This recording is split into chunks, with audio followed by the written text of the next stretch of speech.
Magandang araw po. Welcome po sa ating My Farm Project.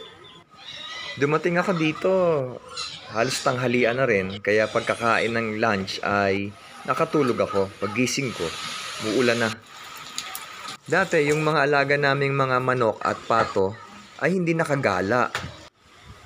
Kapos kami nun sa mga pabubong. Hanggang ngayon din naman. Pero ang kagandahan nito ngayon ay marunong na sumilong yung mga manok at pato. Pagka ganitong umuulan, ay nakakasilong na sila kung saan may naka-extend na bubong para hindi sila naman maulanan.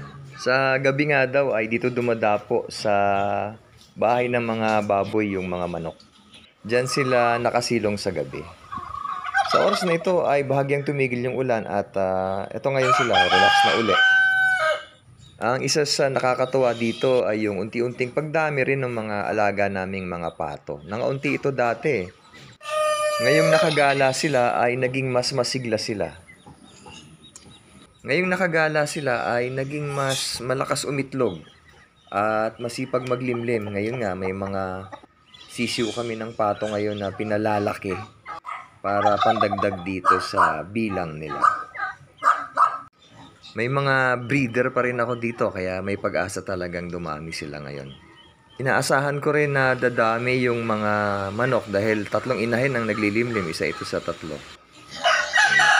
Ngayon ay oras na ng pakain ng mga baboy, kaya nagre-ready na si Papa. Ito namang mga pato at manok ay nakikitang laging nakasunod sa kanya dahil yung mga tapon na pagkain ng baboy ay kinakain pa nila.